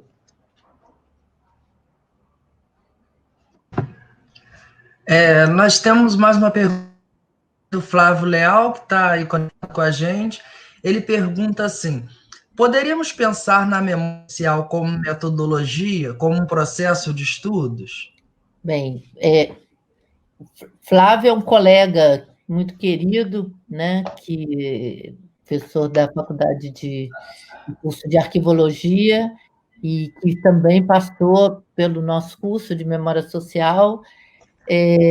Eu penso mais, Flávio, na memória social como um campo de estudos, né? Assim, mas e não tanto como metodologia, né? Eu penso, sim, que estudar sobre memória social, né, implica em entender como as sociedades humanas memorizam, lembram, né, preservam, patrimonializam, né? O Javier falou, por exemplo, a questão das políticas públicas, né? Quer dizer, então, uma coisa é assim, o que o Estado considera uma política pública, né? E constrói como política pública, e então patrimônio nomeado pelo Estado, né? E outra coisa é a memória, e a gente pode falar na categoria patrimônio nomeada pelas populações, né? Pelos grupos sociais, né? Então, quando no jongo, né? O jongo, por exemplo, ele não é patrimônio porque o Estado nomeou como patrimônio. Ele é patrimônio porque aqueles grupos que dançam jongo entendem que o jongo é fundamental para eles, né? Então, o que o Estado faz é reconhecer aquele valor social embutido naquela manifestação, né? E aí, assim, até assim, provocando um pouco o debate aqui com o Javier, né? Quer dizer, no Brasil, a cultura popular ela existe independente do Estado. Aliás, quando a política do patrimônio imaterial foi implementada, muitos dos meus colegas diziam assim: lá vai o Estado se meter na cultura popular. A cultura popular já existe, as coisas acontecem, para que vai precisar do Estado? E, de fato, o que acabou acontecendo foi que as camadas populares se apropriaram da política pública de um jeito muito sábio, né? E para se quer dizer, valorizar ainda mais os seus patrimônios, mas elas já faziam, independentemente do Estado. Por exemplo, é incrível como na Folia de Reis, que é estudada por uma das minhas orientandas, a Marluce Magno, são pessoas muito pobres, muito simples que fazem a Folia de Reis. E a Folia de Reis acontece todo ano. A Folia de Reis ela tem a ver com a devoção, né? Então, é uma manifestação religiosa. E aquilo as pessoas fazem, sim, porque elas acreditam, porque elas querem, né? E juntam um dinheirinho, né? E, às vezes, elas não querem o Estado se metendo. Às vezes, elas não querem. Às vezes, elas reagem, né? De serem nomeadas como patrimônio oficial, por exemplo, de uma cidade, porque elas sabem que muitas vezes vai haver uma apropriação política de um movimento que é um movimento popular, né? Então, assim, eu vejo assim que, assim, concluindo aí a resposta para o Flávio, assim, eu entendo a memória social mais como um campo de estudos, no sentido de que assim, nós estamos olhando para a sociedade e vendo aquilo que a sociedade valoriza, o que ela considera um valor, né? Porque a memória é algo que fica porque é valorizado, né? O que não é valorizado a gente esquece, né? A memória não é aquilo que a gente não retém tudo, né? A gente retém aquilo que afetivamente, subjetivamente nos marca, né? Então, quando é um grupo como assim, de população negra que foi escravizada, que vive, né, assim, por exemplo, aqui no Vale do Paraíba, assim, ela mantém até hoje o jongo, é porque aquilo é fundamental para ela, aquilo é importante para ela, né? Então, acho que é isso que a gente está querendo entender. A gente está querendo entender assim, o que é isso, que população é essa, como é que eles valorizam essa memória. Eu acho que assim, para mim, assim, enquanto campo de estudos, assim, é um lugar que a gente pergunta, a gente indaga, né? Assim, mais do que uma metodologia. Obrigado, Regina. Sí, claro, concordo con você que eso ya existía de antes, sin dúvida. No fue a política pública que creó a samba de roda, mas na pesquisa, por exemplo, que eu fiz, que é um resultado interessante de chamar a atenção, quando eu cheguei no Recôncavo, en diversos lugares do Recôncavo, tinha essa ideia que tinha um grupo, também, por isso, a patrimônio material tem diversos aspectos, não? Mas em quanto a grupos constituídos, me lembro cidades que tenían un grupo, 2 como máximo, y en el periodo de 10 años llegaron a 100 grupos, sí, con la política pública, con política pública. Inclusive grupos de crianza que no existían, ¿no? Que no existían. Entonces, la política pública, sin duda, debe, a mi modo de ver, un aspecto fundamental de expansión de grupos, de formación de grupos, ¿no? Ainda continuo colaborando, inclusive financieramente, con algunos de esos grupos, por ejemplo, con Ani, querida Ani, do grupo de Samba de Roda do Recôncavo, colaboro con los grupos, el grupo continúa, y esas organizaciones de jóvenes, que muchos jóvenes asumiendo la lideranza de esos grupos de Samba de Roda, fueron creciendo de una manera inacreditable, ¿no? Entonces, por eso mi pregunta es, ¿qué acontece con la política pública esa de escena, ¿no? Respondiendo a Flavio, querido amigo, profesor aquí de la casa, querido amigo también ahí do ámbito acadêmico e sindical.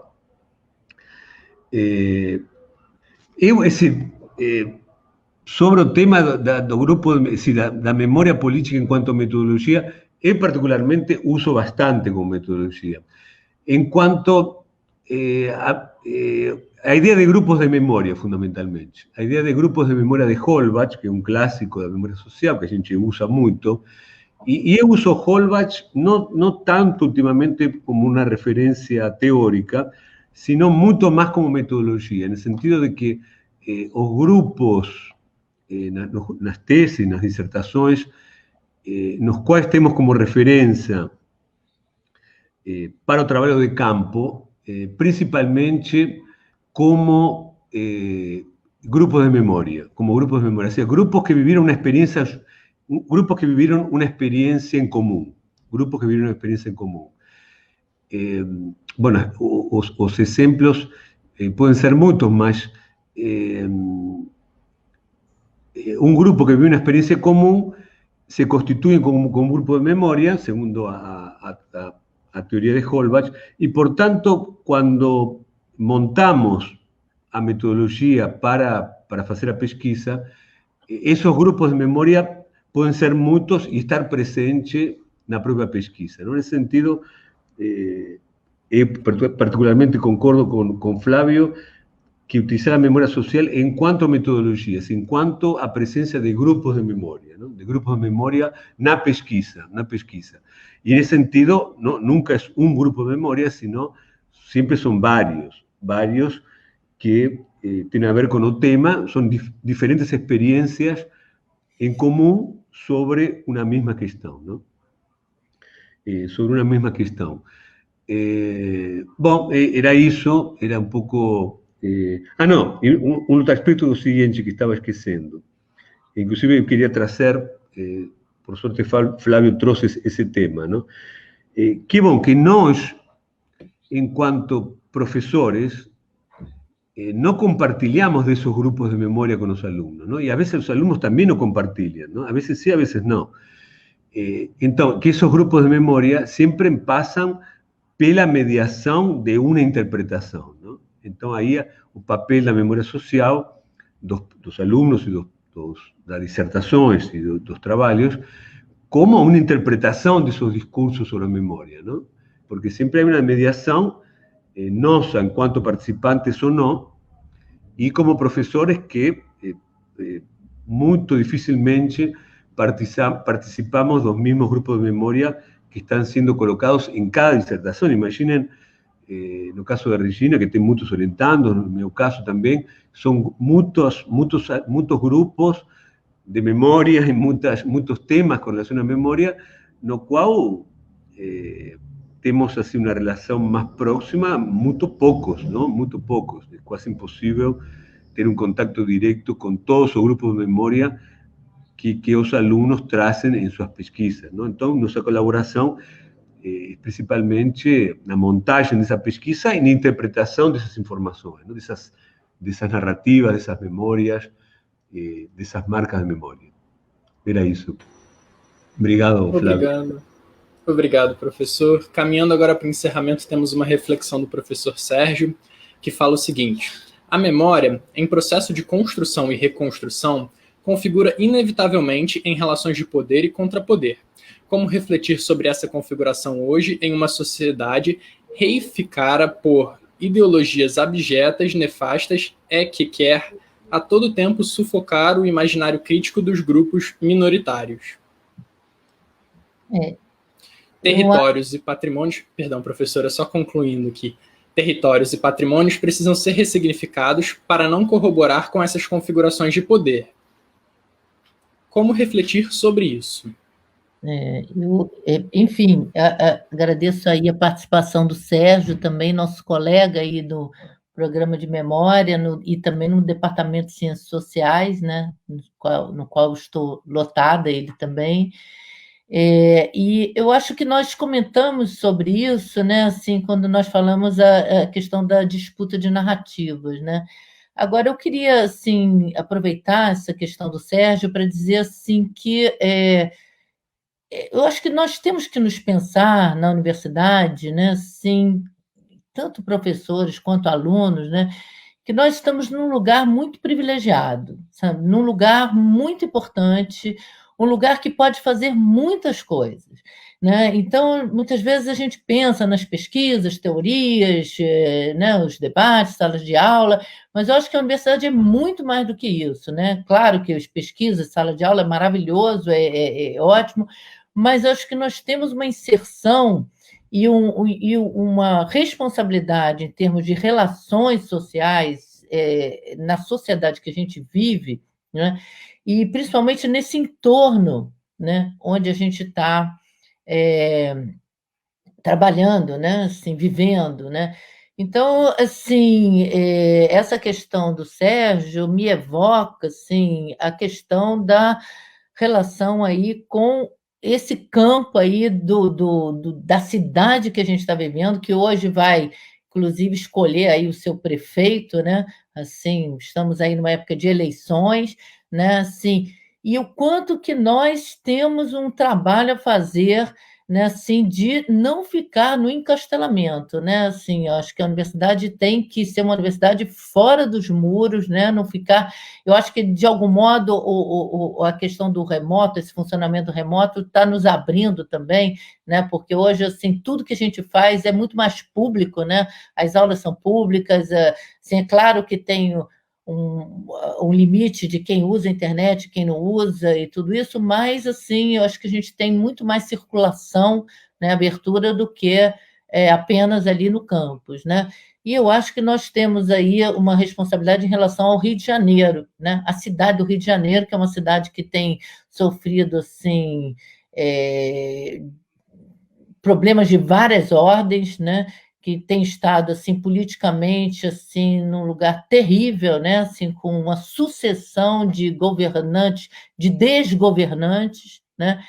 Então, eu penso, assim, que esse trabalho, assim, também, que nós estamos aí falando da pós-graduação, mas a universidade, ela é também graduação e ela também é extensão, né? Ela é extensão. Então, quando a gente consegue fazer um trabalho que articula a pós-graduação com a graduação, com a extensão, e a gente circula pela cidade, né? Circula pelo estado, né? Por exemplo, nós fizemos nessa experiência dessa turma, né, Javier e eu, nós fizemos essa visita virtual à Pequena África do Rio de Janeiro, né, com uma aluna nossa, uma ex-aluna nossa, né? Então, essa circulação, sim, e aproximar também as camadas populares da universidade, aqueles que fazem a cultura, aqueles que fazem a memória, né? Aqueles que vivem assim, são detentores, né, de patrimônios maravilhosos ao nosso redor, né? Então, eu acho que trazer esses discursos, essas narrativas, essas pessoas, essas falas, né? Isso tudo é muito importante, né? Eu acho que a gente precisa fazer isso.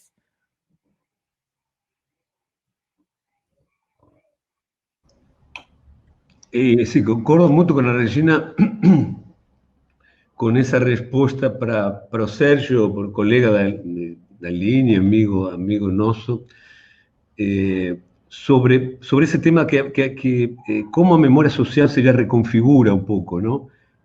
O tema dos laços sociais. E acho que sí, que a memória é representação, não é reapresentação.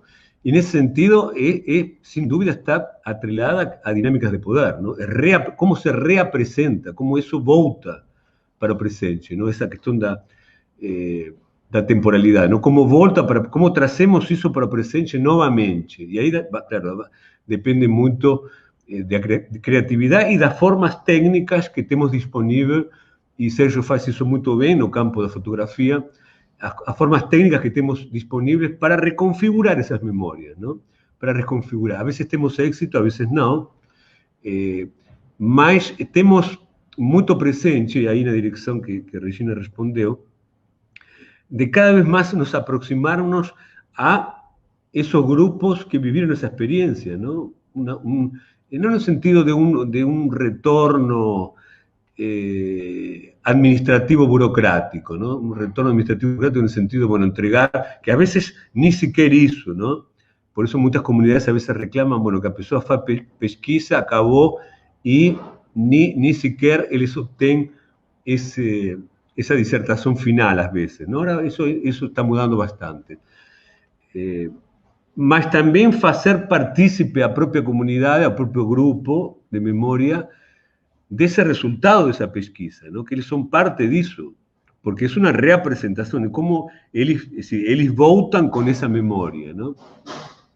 Ahí cuando me lembraba de Ademar, de esta colega da UENFI que trouxe esa noticia sobre Ademar, minha pergunta foi, bueno, como a gente pode contribuir, já que fez pesquisa nessa comunidade da Barrinha, em São Francisco, como a gente pode voltar para, pelo menos, neutralizar essa expulsão dessas comunidades, não? Claro, a gente tem um material que pode ser útil para essas comunidades, porque a gente entrevistou, mostrou que aí tem uma marca histórica importantíssima, fundamental, nessa comunidade. Então, de alguma maneira, articular com uma forma, digamos, entre aspas, de resistência, que nossas pesquisas são uma forma, podem ser uma forma de resistência em esos locais, ¿no? En esos locais. O de outras maneiras, demostrando algo que nunca foi mostrado dessa maneira, voltar a um tema contado de uma outra maneira, com recursos diferentes, para gerações diferentes. Por exemplo, os alunos, eu fiquei bastante impactado, mas os alunos da graduação, quando di aula nestes dias, muitos deles, por exemplo, contavam, um tema, uma pergunta, que eles não tinham nascido o 11 de setembro, quando aconteceu o tema das torres, não? São alunos que são novas gerações que não viveram acontecimentos. A gente pensa, bueno, que todo mundo sabe de que se trata, mas são gerações que a gente a vezes esquece que não viveram esse tipo de acontecimentos.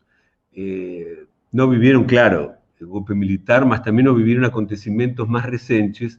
Então, si permanentemente temos que estar recontando, e esse é o papel da memória social, permanentemente recontando.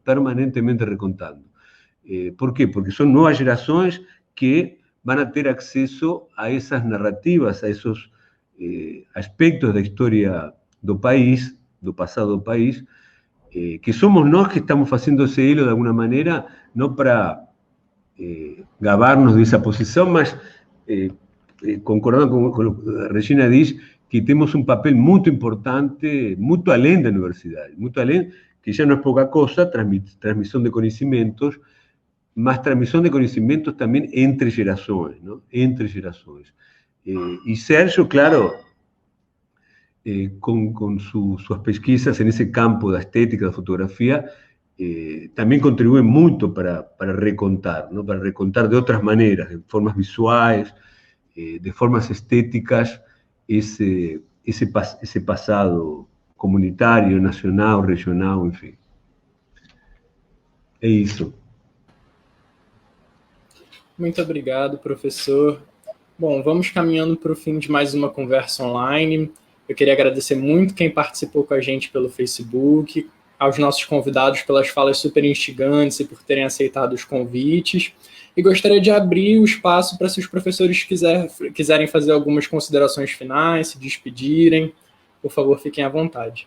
Bem, eu queria agradecer a todos, começando por vocês, João e Jonathan, ao grupo de mídias do Programa de Pós-Graduação em Memória Social, né, que tem sido muito ativo, né, e tem divulgado o nosso programa nas redes sociais, né, que eu acho que é um trabalho fundamental. Queria agradecer muito à professora Maria Amália, coordenadora do programa, né, assim, que vem trabalhando incessantemente assim para o programa, assim, num momento muito difícil, fazendo todo esse trabalho da Sucupira, né, assim, com os dados, assim, assim, um trabalho assim hercúleo, e a Maria Amália está carregando isso assim, de uma forma assim muito com muita persistência, né, e assim, vontade de chegar lá, né, de acertar, né. E aos colegas do programa, né, assim, os colegas, os professores do programa, eu acho que nós precisamos cada vez mais nos vermos como um coletivo, né? Nós somos um coletivo. Assim, nós temos muito essa visão autoral, eu acho que o Brasil, particularmente, tem isso muito forte, né? Essa ideia assim, do autor, o indivíduo, né? Ser único, iluminado, inspirado, mas isso, assim, eu acho que isso não constrói mundos, né? Eu acho que o que constrói mundos é esse trabalho plural, coletivo. Quanto mais pudermos assim agregar, né? Assim, nos agregarmos, assim, mais a gente consegue fazer alguma coisa que efetivamente transforme a sociedade para melhor, né? E eu acho que a gente quer isso, né? A gente quer conhecer para transformar, né? Nós não queremos conhecer para manter o status quo e manter as desigualdades sociais e manter esse racismo estrutural. Não, nós queremos, assim, combater o bom combate, né? Então, gente, muito obrigada. Obrigada a Glenda, que coordena aí o grupo das mídias, e a todos os professores e alunos também envolvidos aí nessas lives, e vida longa para as lives. Obrigada. Sí, también encerrando así nuestra intervención muy interesante, la proposta, tenemos que lembrar que fue una proposta da Glenda, con muchos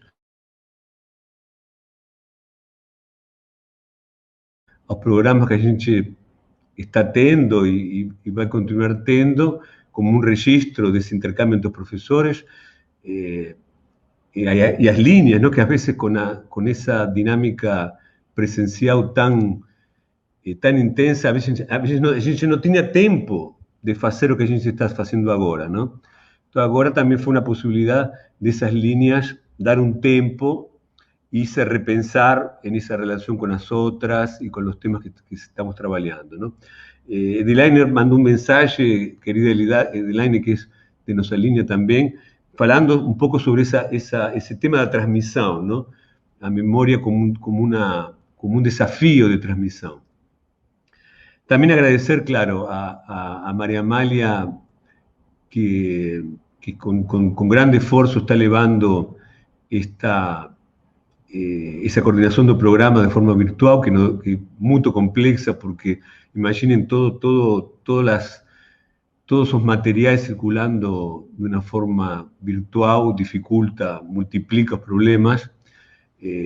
Tanto María Amália como a Regina, que asumieron ahí la coordinación, están súper de parabéns, porque está funcionando de una manera óptima.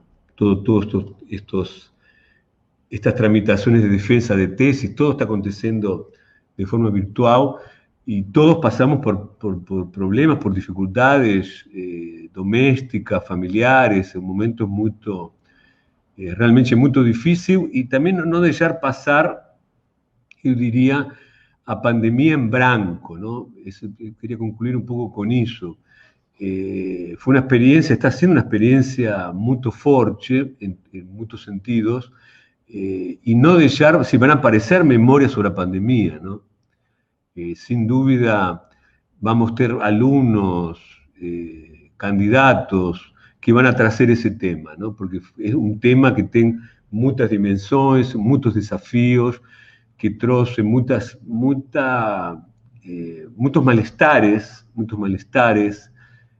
sociales, muchos malestares de grupos, muchos malestares. Fue una pandemia muy desigual, muy desigual, afectó a poblaciones de una forma muy desigual.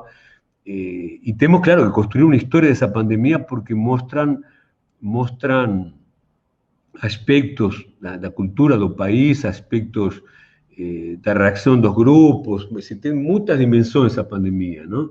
Que, claro, tenemos una producción inmensa sobre pandemia, de las ciencias sociales, desde la literatura, desde de diversas expresiones de las ciencias sociales y también de la memoria social. Entonces, es decir, va a ser, acredito que muchas demandas y muchas pesquisas van a surgir de ese campo, de esa experiencia que estamos viviendo ahora, que va a implicar también nuevos desafíos de cómo pensar a pandemia y cómo no dejar a pandemia como si fuese un mero acontecimiento sanitario pasajero, porque no es ni exclusivamente sanitario ni pasajero, ¿no? Porque esto, bueno, abre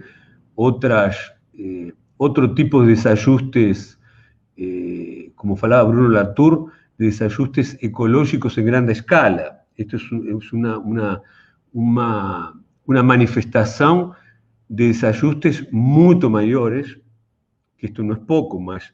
Los desajustes sabemos que son mucho mayores, que tienen a ver con desequilibrios ecológicos en grande escala. Entonces, tal vez, como dice el propio Bruno Latour, las sociedades a partir de esto serán tal vez sociedades de intermitencia, tiempos en casa, tiempos en el espacio público. Ninguém sabe realmente cuál va a ser las realidades sociales después de esto. No está todo muy claro, no es tan evidente que a vacina sea a grande solución, como si nada tuviese acontecido. Entonces, eso, un fuerte abrazo aquí a João, a Jonathan, a Regina, as pessoas das líneas, los profesores, colegas, alumnos, que con gran esfuerzo, todos, un gran esfuerzo colectivo, conseguimos mantener o programa muy vivo, y con gran engajamiento, ¿no? Nuestras aulas fueron realmente con gran engajamiento, grande participación de los alumnos. Nuestros cursos prácticamente los alumnos estuvieron todos presentes en sala de aula, y parabenizo por eso a todos, por esa digamos, coragem de manter o curso funcionando. Muito obrigado a todos.